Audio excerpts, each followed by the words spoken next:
So on episode 11, we talk about we sort of go back and talk about Tilly Norwood because she's such a hot topic, the AI actress.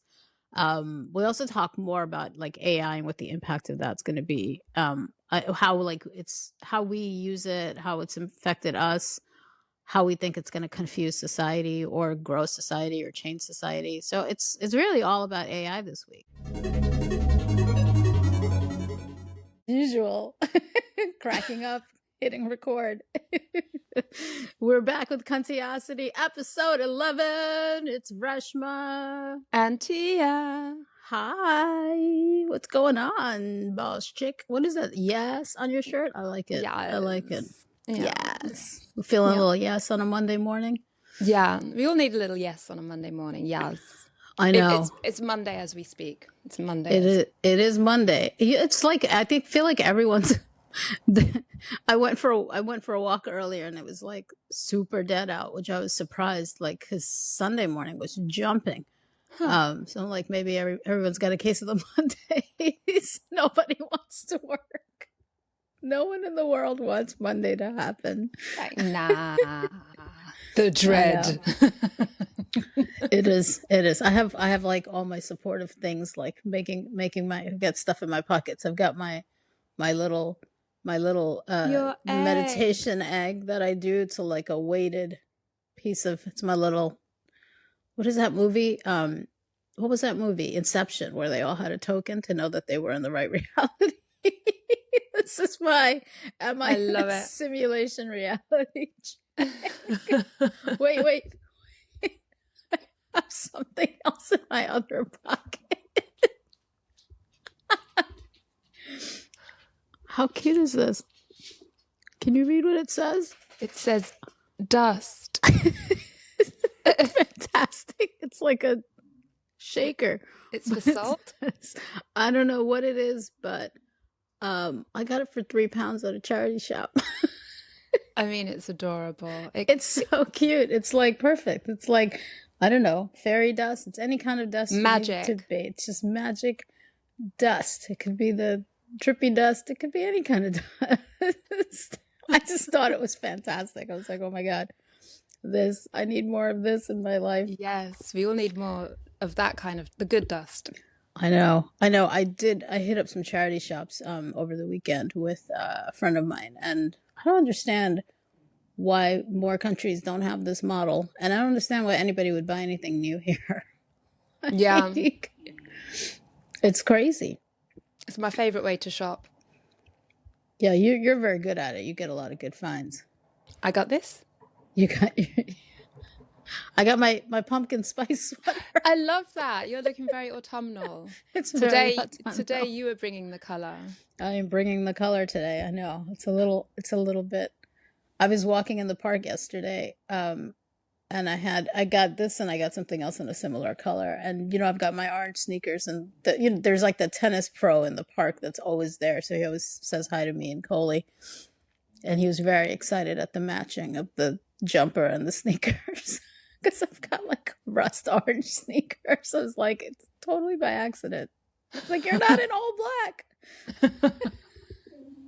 Newsflash, breaking news. Breaking news. I love what you were saying about that egg thing and checking you're in the right simulation, because that's kind of how this tattoo works for me.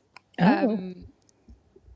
Just because like it's the only one of my 5 tattoos that I can see. The others are all behind me. So like I can sometimes, especially in acting and stuff like that, or in any situation really, I can just take a look and be like, yes, it's me, and yes, I am here.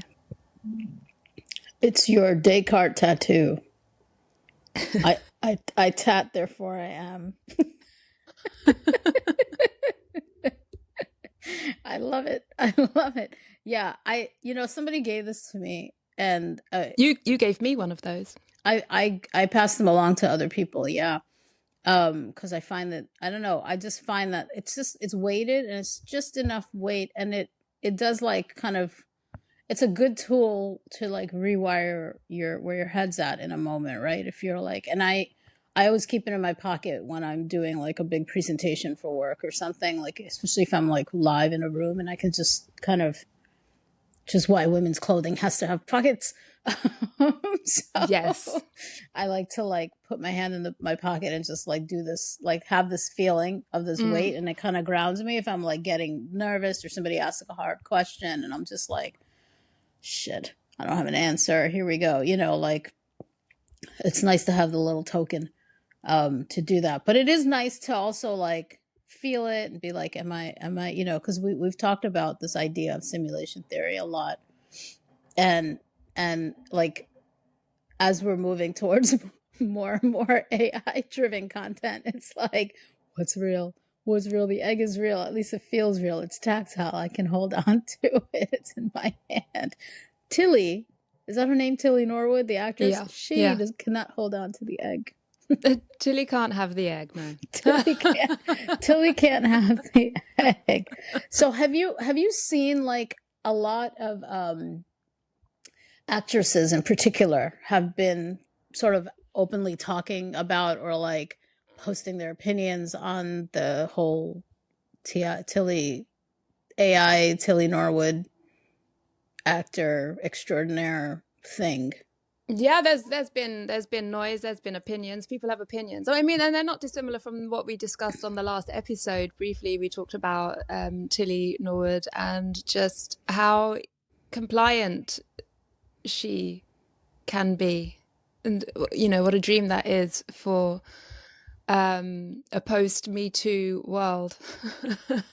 Are we post Me Too? I mean, I don't think that we are.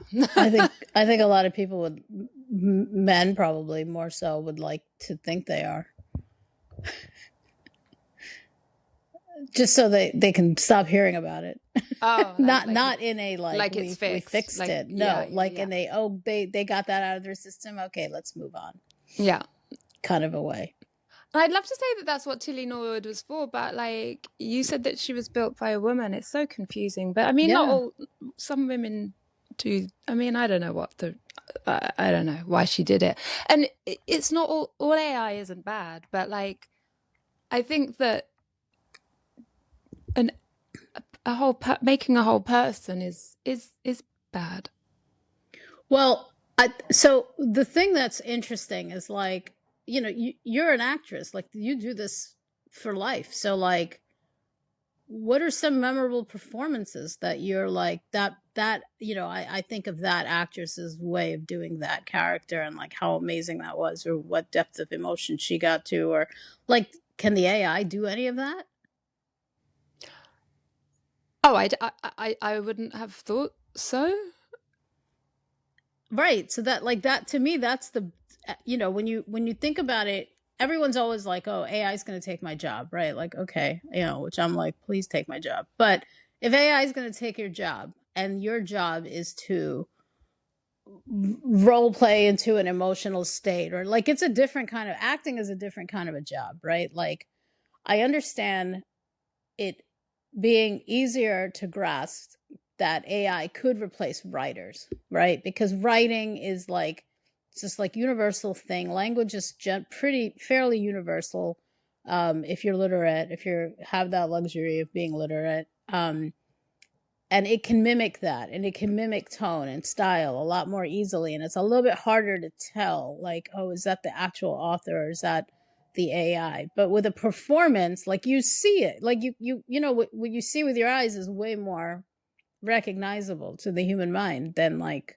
But then what about that thing that's been going around on Instagram where you've got like that guy, and on the bottom screen there's him, and then on the top screen it changes. 1 minute it's oh my goodness, why do names always escape me? Yeah, a lot of people have been doing that, right? Where it's like there's a video of the person saying something or having a conversation, and then the split screen is the AI, is them as AI, like they've made themselves into a pretty girl, or they've made themselves into a sexy dude, Scarlett Johansson, right? Yeah. And then other people, there's celebrities. Yeah, so like, but they move convincingly. The movement and the gestures are the same. Actually, of the people who she looks the least realistic to me. So that's more of like an avatar effect, right? Because it's still mimicking the human Tilly Norwood is not doing that. This is just a completely generated, every expression, like in the split screen things, the split screen AI is still picking up the little nuanced movements and things that the human is doing, right? Because it's mirroring. Whereas Tilly Norwood is not doing any of that. She's just completely generated. So it's 100% down to the prompts and the way the prompts are being written. So it's like it's two different kinds of puppetry. Yeah. Right? No, it is interesting though, isn't it? Because you think things like Toy Story or any animation that don't have humans involved, unless they're voiced by humans. But what was Flow? There's that beautiful animation, right. Flow. There's no speaking in that. There's nothing biological in it, right? There's no organic anything other but than it's very the person moving. who created it. But it's like gut-wrenchingly moving. I was at the edge of my seat, like panicking through the entire film. Now, could that have been just created without human input? So that would be a robot programming another robot? Well, I mean, some of the backgrounds look like they might have been AI, but I feel like yeah, he definitely used a lot of computer generation tools and things to do that, to do the final creative. But you're saying, could that have been, like, he still wrote a script? So there's something still very human in it, something still very, very human and real in it. The story was crafted by a person, right? He's working on it. He just finished a second script. He just posted a picture last night of like the final script. So I'm curious to see what he's doing next. But like, it is, right? Like that, even like the old cartoons, like the Bugs Bunnies and things like that, Warner Brothers used to do, right? Like you were obsessed with Bugs Bunny as a character. Bugs is an amazing character. But the voice, the movement, all of that was like some dudes running around a studio while another person's like sketching their movements and doing all this stuff, right? Like when you see the behind the scenes of how they made that and the guy who did the voice and all of that stuff. So it's still tremendously human inputted, right?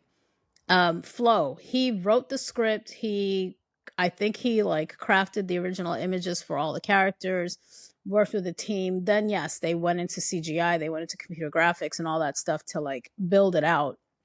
And I'm sure there was some AI being used. I don't know the details, but I'm pretty sure I remember reading something that they did use a little bit of AI. That's different. That's just using another computing programming language, right? 100%. So to me, like, yes, we've been using avatars and anthropomorphizing like cute cartoon animals and things like that in order to tell story forever, right? Human beings do that. We've done that since oral tradition, folkloric tradition, where you tell, you told a story a couple of episodes ago about the mother and she wanted a baby and she has a pot and the pot goes and picks up things, right? So it's like, what is that? That's like, it's anthropomorphizing this inanimate object. I think what's dangerous about doing that with human form is at what point do we stop being able to understand what's real and what's been generated, right? Like there's all these videos of like Martin Luther King Jr. and like famous dead people doing ads and things and promo spots. And like, so Bernice King, who's his daughter is having to like see this content of her father, who's an icon of American history and the Black Civil Rights Movement, and just an icon of a way to be a human in the world, being turned into a joke. How is that AI even legal? That's the question, right? So so now you have to like be vigilant. You've got to find this content. You've got to get it taken down. You have to find who made it. You have to like get a lawyer. Like at what point do people's rights? It's really tricky, isn't it? Because like now when we're looking at, as actors, when we look at contracts now, we're also now scanning it for any kind of AI clauses that say that your image can be used for AI. You'd be surprised. Well, maybe you wouldn't be. It's it sneaks its way into quite a lot of contracts, but that's with living human beings. I mean, is it just assumed that dead people are fair game? Like, how can... No, because people like like the whatever trust has been set up.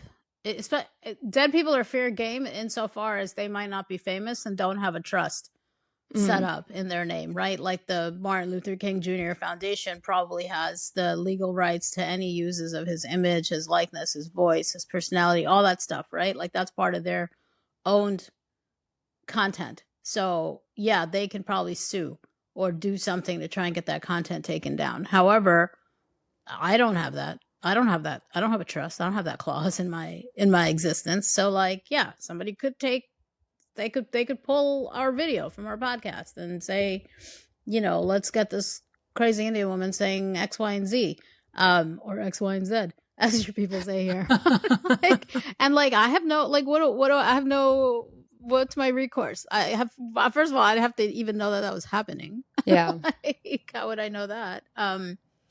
But like, I don't know, the whole thing is it's very tricky. It's like, they're getting better and better too, because I've been seeing a lot of side by side stuff where it's like, somebody will post something and be like, tell me which one is real, like, and which one's AI. And you see from the poll, like the vote, most people can't tell. And this is not just older people. This is people across every generation. Like there was a graphic, like a video of somebody plating food, like plating, like as a food content creator, plating some ramen or something, and like using chopsticks to put all the little pieces on the bowl. And it was like it went by quickly. So first you gotta like you have to actually take the time to figure out which one's real and which one's fake. And they were really close. Like they were super, like most people wouldn't notice it. They wouldn't be able to tell. And, certainly in the world of fake news, where like... No, it's in the world of fake news, it's absolutely terrifying.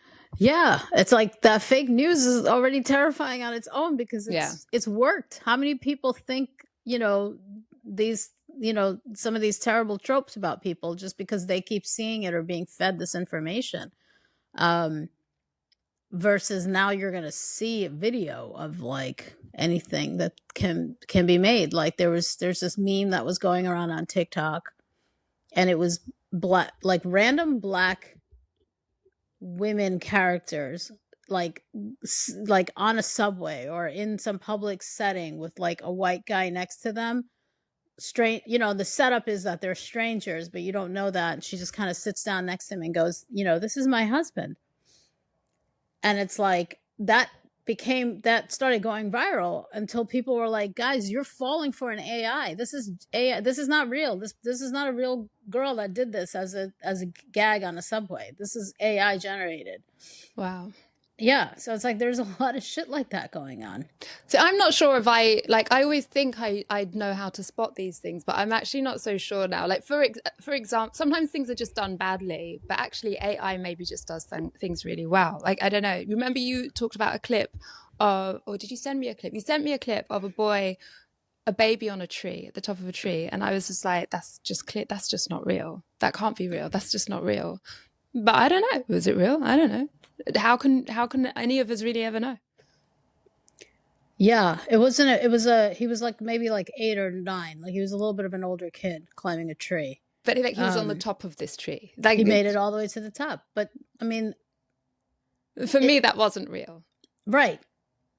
And for a lot of people, it was, right? So it's like, how do you know? Like like I've seen images of kids climb. You go to the Caribbean, you got 8-year-olds climbing the top of a tree all day long. They're very good at. They walk right up the side of a tree. It's fantastic. There was something about the type of tree. I don't know. Yeah, that tree, those branches could not have supported this kid, right? Like it just couldn't have been done. So like, you got to really pick things out like that, right? Like for a long time, it was the hands. You could see from the hands, like this is AI. It's still very noticeable if you stop and look, like, oh, the fingers don't look right, or they all look, it's like one finger repeated 5 times, or it's just they're gigantic, like everybody's Isn't it hand funny? Like even AI struggles with the same things that humans do. Humans struggle with drawing hands and right. always have done, and AI is having a hard time figuring it out as well. With the hands, I know, it's true, which is like, are we in a simulation, and are we just creating some version of ourselves that's like, we're just like backpedaling a version of ourselves? But I wanted to ask you, because you started off asking me about the acting, and you as a writer, I would imagine that you have your own opinions on this, because I personally don't. I think that AI can be very useful as a tool to help people, but I can't imagine reading a book by a robot. Can't imagine it. Well, get ready, because I think people have been doing it, but like, to me, the bigger problem is that nobody reads. Like, long form reading is like not as, there was a time where people were reading a lot, and like, I think up until, like, even like when we were younger, that like certainly the 90s, or before everything went digital, you always saw somebody with a book. Like, people were always on a subway with a book, or people read like crazy. Book talk. I mean, people read. People love reading. I don't. Book talk is a lot of like, I'm talking like, if an AI writes a romance novel, I'm not gonna be mad at that. But if an AI tries to write the next War and Peace, I'm gonna be mad at that. You know what I mean? It's there's yes, I am being a highbrow, uppity somebody, but I've never read War and Peace. Are we still friends? It's okay. My mom has. I can ask her to summarize it. See, this is why me and your mom, we're like simpatico. I'm sure there's a movie. But like, but like, like, I don't, book talk to me is a little, one of my coworkers is always like, you have to read this book that's on book talk and we can talk about it. I'm like, I'm not reading that smut. I'm not doing it. I'm just not doing it. I don't have the space for it in my brain. Like, if I want smut, I'll go watch one of these like wacky reality shows. Like, those are entertaining enough. But like, I don't know. I get a lot of stuff sent to me by younger colleagues that's like very obviously been AI generated, right? And I'm trying to like coach them all into like, listen, I get it. I get the impulse to want to use this thing, right? But either you get really skillful at your prompt writing, or you learn enough about the material to then fact check the thing that it's giving you and like to pressure test it. Or you freaking go back to school and get your English language skills back up and at least edit it for good grammar. Like, give me that little bit. Or at least like take it as a starting point and edit it into your own voice more, There's nothing wrong with like, the fear of a blank page. And so maybe AI helps you overcome that blank page and it's a starting point, but then you add your own touch, maybe. No, I don't think you're allowed to have fear of a blank page when you're getting paid a very handsome corporate salary to actually literally make content. That's fair. Work. I was speaking more generally about people. Yeah, I think if you're colleagues, sitting down to work on your novel and you're like getting that first word out is like really intimidating. Like, to me, that's part of the game. Like, that's part of the. Okay, I'll be more specific in what I'm talking about then. Let's say that you're somebody who struggles with filling in forms or writing cover letters. That's different. That to me is like task mastery shit that we have to do for society, like constraints of society shit, right? And that it's often read by a robot. Use the AI for that. I have no problem with that. Use ChatGPT to help you figure out how to customize your cover letter to that job. Knock yourself out. I would still advise you to go back and try and reset it in your voice. So 100%, that's fine. 100%. But if you're working on a novel or you're working on a script and, unless you want it to do some formatting for you, like I will do sometimes, prompt it and say like, hey, I'm working on a script about X, Y, and Z. Can you do me a favor and start to set up a format file for me with, this is a scenario, this is a situation, this is the scene, just to get that done, because that to me is I hate the tedium of formatting, Yeah. but I'm very obsessive about like everything being spaced properly. You've seen this. Like we work, to produce the podcast, we have to get all the content generated, right? All the clips and all the captions. And you know how I am about like I won't use a document that's badly formatted. It makes my brain hurt. So I will use AI sometimes to do that kind of thing for me. But I find myself in a fight with it all the time because I'm like, stop freaking giving me bullets, or stop doing this. Stop putting emojis and everything. Stop with the periods at the end of the line that doesn't need a period. Like, it does weird shit. So I've prompted it very closely to not do any of the stuff I don't want it to do. And I fed it with my voice, like for Cuntiosity, I have fed it with my voice of like how I want our blurbs and things to sound. And sometimes I will throw a transcript of our show into ChatGPT and say, okay, based on X, Y, and Z, give me a similar sounding blurb. And it does a pretty freaking good job. I'm not gonna lie. I still have to tweak everything. Of course. But and I can, but it's starting to pick up like our sound, the way we talk to each other. It's definitely starting to pick that up because I've been doing it now a few, we're at episode 11. I've been like feeding it this information. So it's most definitely getting better and smarter at it. It's still not there. I still need to go in and tweak it, but yeah, I was watching The Diary of a CEO yesterday, one of their episodes, and Steve Bartlett, isn't it? And he was talking, I don't know if it's his quote or somebody that he'd taken the quote from somebody else, but are you using AI because you're lazy or to be more efficient? Right. And if it's to be more efficient, then it's kind of okay. But if it's because you're lazy, do the work. Yeah, or you're ignorant, right? I would add a third to that. You're ignorant, you're lazy, or you're trying to be more efficient. Because a lot of people use it because they're fully ignorant and they suddenly think they're now a content matter expert because the AI gave them a bunch of bullshit.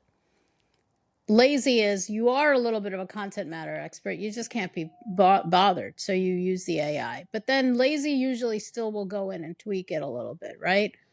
Being more efficient is like really thinking about how you're using it, programming it to work in a way that works for you, maximizes your output, right? But it's your output. It's not the robot's output. So I would add like ignorant to that because that's a big that is something I contend with in a professional setting all the time, where I'm like, if you knew even this much about the subject, you would know why this was wrong, which tells me you don't know.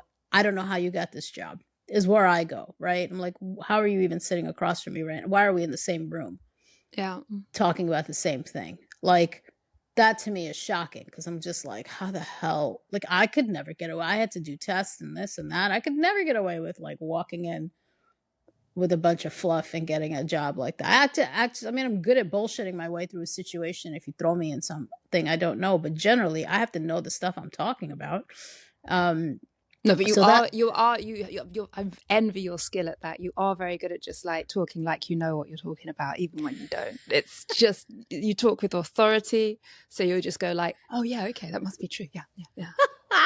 My dad, God, bless his heart. He nicknamed me the silver-tongued devil when I was younger. He was like, you're pretty now, but your looks are gonna go. But that silver tongue of yours is gonna get you.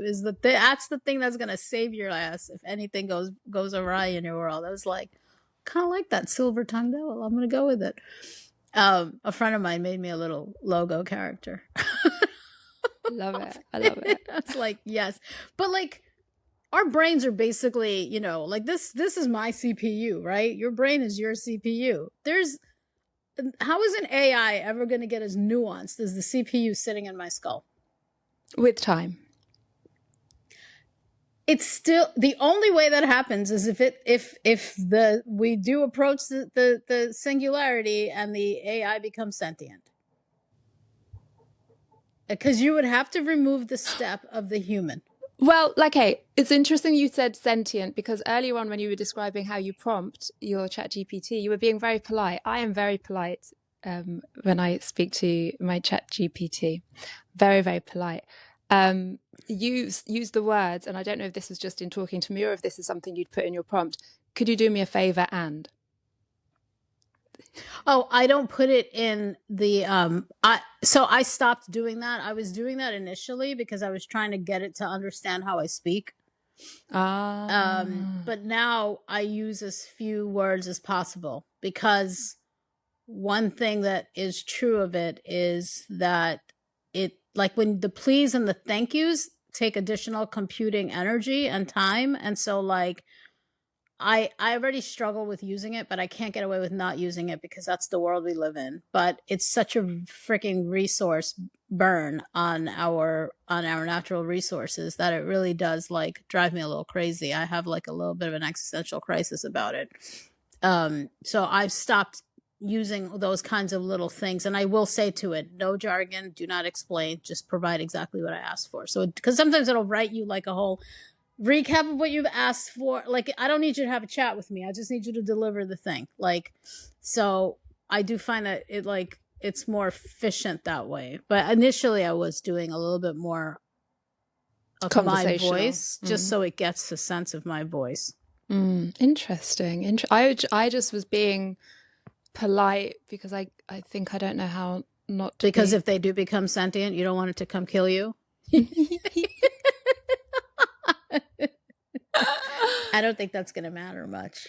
And then, so in other areas, so like other areas of AI, for example, I used to work in editing. I was used to as a video editor, and I remember more than 10 years ago talking about how that's ending. Like me working with, making good money as a freelance video editor in the short video content was coming to an end.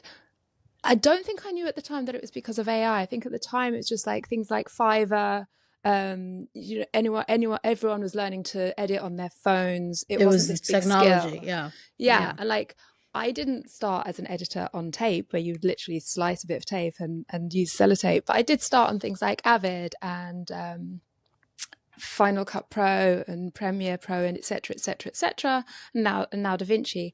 But there will have been people who used to do it that way, right? And then so I was thinking about this, like what did that technology mean for them? Was that their level of AI? Anyway, long story short, I now love some of these apps that, like, I just downloaded Temply the other day, and like it will just do little cutesy edits for you of your own footage. And I'm like, why am I wasting my time doing edits? Right. Exactly. Like, why with the thing, will just do it for me, and then and I can like keep telling it how to tweak it and nuance it for me. Why do I keep doing it myself? And I was listening to a conversation between a former Google developer on a podcast, and I do not remember anybody's names, but the gentleman said something interesting where they were like, when computing first started, right? Like going way back, you had these giant machines and like doing a simple task of like calculating numbers, but you needed this like room full of machines to do that, right? And then it all went down to like, okay, we've condensed it all down into chip technology, and it's all on your, it's on this little device, it's on your phone now. What AI is doing is almost reversing us back to needing that much computational space, but in order to get the efficiency that we're getting out of it. So it's not that it's not that it's like some radical new technology that's going to change. It's just now the platform is now going to be on AI. It's not, you're not going to need all the other, like, you used to have to program in DOS, for example, right? The new programming language is now AI. It's not DOS. Right. Like, so it's just, and like, I think to your point about having to cut film strip down back in the day and make edits that way, right? It's the evolution of the technology. So as long as we can sort of I think we are going to get to, because it's true. Everybody thinks they're like a award-winning photographer now because they have the camera capabilities in their hand at all times. That doesn't make you a good picture maker, right? You still need the eye to like, you still need the ability to do that, right? Like the, you know, moving at the speed of life is not going to be programmable until that thing becomes alive also. Like our neurons fire off. There's chemistry going on. There's biology going on. There's nothing more efficient. There's no thing firing off faster and more connectedly. We don't even know about the stuff that's going on in our bodies. No. That's how fast it's moving. It's moving at the speed of life, which is faster than everything else. So until technology catches up to that or mimics that to some extent, if a human has created it, it's still going to be too slow or too off or too something, but it's just going to get harder and harder and harder to tell. And the average person is not going to, if you walk down the street right now with like any kind of AI generated, so like, what was this made by a human? Most people will be like, yeah, that sounds human, looks human. I think that's human. Unless you're really steeped in this stuff or like looking at this stuff all the time, you're not going to know the difference, right? Like, you know, and it's not just people my mom's age sitting and watching things on YouTube that are fake. It's like this debate is going on social media all day long. Somebody will post something and you look at the comments and it's like, that's AI. How do you know it's AI? Well, look at this, look at that. Like, and then somebody else comes along and slows the clip down so people can see it frame by frame and go, oh yeah, that is AI. It takes that much work to convince people. Well, because most of the time when we're looking at stuff, we're just looking at it. It's disposable. It's the equivalent of like fast fashion, isn't it? It's just disposable. Right. We're not meant to break it down frame by frame and work it out. We're not meant to do that with it. It's not what it's for. That's a really good analogy, fast fashion, right? It's like, you know, it's fast content consumption. It's the same thing. It's the same problem. So I think what's happening, and I think what we're going to start to see is some kind of a hybrid digital analog digilog. I don't know what the world will call it. Like there will be some kind of a hybrid of digital meets analog for content sharing, right? So, and also getting off of, like, I can't remember his name, the one guy from Twitter. Is it not Jack Dorsey, the other guy who maybe it's not from Twitter. Anyway, he's come up with a Bluetooth connected chat app, right? Like, so it's off the web. So it's you're not, it can't be, it's I don't understand the technology because I'm not in that world, but it's like you're talking to someone over chat. It's all over a Bluetooth connection. So it's off grid essentially, but it's in grid. So it's digital, but it's also analog. There's a new tool that bands are using because they want to keep their content off of platforms like Spotify. So it's like a little credit card kind of a thing. That's like with like a nice graphic on it that becomes like the band collectible with a little spinny thing to connect to the base of your phone via either Firebolt, Thunderbolt. What is it called? The other connector? Lightning or USB-C. USB-C, yeah. And it comes with a little extra storage. So you'll be able to, buy, it's that like buying an album, you'll buy this little card and it contains all their music. And they also give you a little free space if you want to use it as a storage device. That's so smart. And you get this little, branded, cool. You get the album cover art on the little. You have a physical object. It's like a little credit card thing, right? Like we were all excited when like we went from tapes to CDs to the mini discs. Mini discs didn't take off, but there was a moment, and then iPhone came out. So now this is like almost going back a step, but you get more content. It doesn't screw up your device battery because if you have too much content on, you don't have to pay extra for the higher bandwidth phone, all that stuff, right? You get it all on there. So I think what's going to end up happening is this really cool movement of taking digital analog. Which can we coin this phrase, digilog? Like, is it something? I mean, I think we have to. I think we can. Can we trademark that? Can I have that, please? But I think we're going to start to see more and more stuff like that, which is very exciting. Kind of like the natural every young generation does this. They're like natural inclination to rebel against the moment is to create a new moment, and sometimes it's to go backwards, right? Like we always do that. Like when like 70s bell bottoms came back. Right now it's the 90s, that style of dressing and music is coming back. Or like it's human nature for some reason to go back to where it started in order to get ahead of where we are. And I think the only way to get around this AI, the problematic side of it, is to go back to analog, do it in a modern digital way, so it still works within all the stuff you have to use, but cuts out that middleman of an app or technology, which will be great Yeah. because it'll start to get at this like digital billionaire class a little bit. Like, we Yeah. don't need your tool. We'll just do this ourselves. Yeah. It's kind of so there. I don't know how long that'll take for that to really become a movement, but I think it's starting to happen. Yeah. I'm excited. I'm excited. Talking of Spotify, I think today is the day that I cancel my subscription. Nice. Yeah. Just sharing that. And I've started subscribing to YouTube because I figured out I watch a lot of YouTube. I probably watch YouTube more than anything else. Spotify, Really? however, it only comes with me when I go out for a run. But I can take YouTube music for a run now. Like, so I'm like, bye bye, Spotify. Yeah, I think that's a smart move. That's on my list of things to like deplatform and platform onto, is making the shift from Spotify over to something else, because I'm like, I can't. I don't use it so like weirdly. I'm like, why am I using this for that when I can just Yeah, use all I these other don't tools? exactly. I know our podcast lives on there, but I personally don't really like listening to podcasts on Spotify.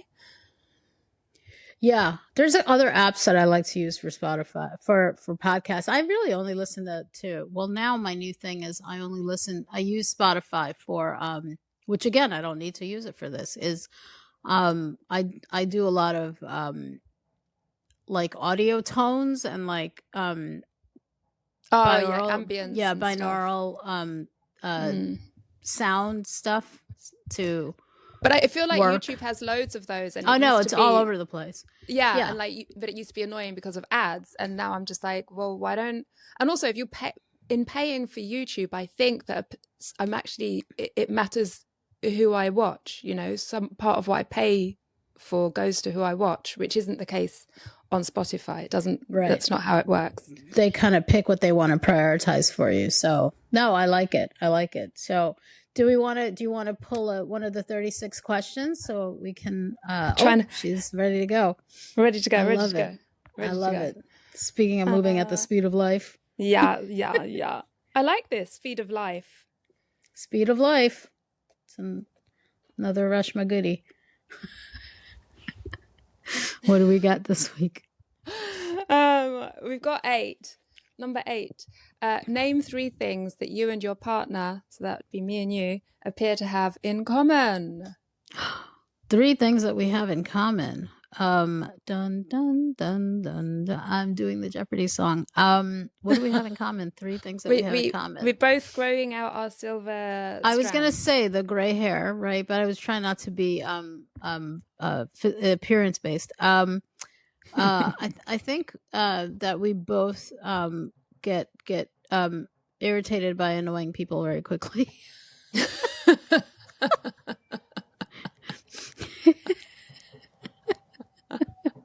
Yeah. We both really value our like close friendships. Like there's like a richness there that we value. Is that 3 things? That's 3 things between the two of us. Yeah.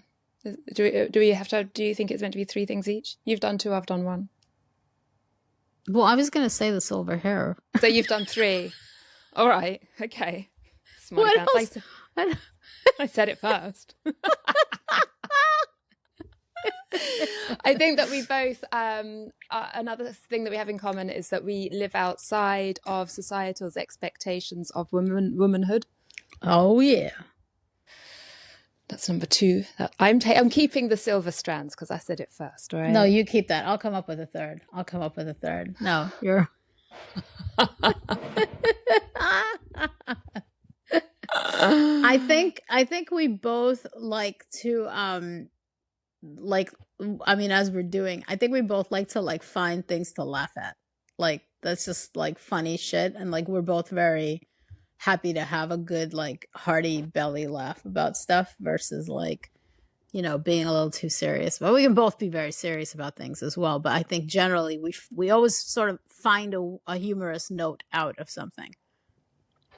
Agreed. And I think we both have nomadic spirits. Oh yeah. That's true. My heart is always on the move. Yeah. Even if my body is not. 100%. I'm always dreaming over there. Even though I'm living over here. That's true. That's true. Well, look at that. We have all this stuff in common. I'm sure that list can keep carrying on and on and on. I love it. I love it. It's funny because we also have like it's like we think about that and like all the stuff that you have in common. We've got quite a lot of stuff in that we're dissimilar about too. So it's a nice balance. It's a nice balance of friendship. Like, subscribe, comment, tell us your thoughts. How do you use AI? Do you use AI? We'd love to hear from you. Love to hear from you. Please leave us comments. That's always fun. I like it when we get comments. Okay. Bye. Bye.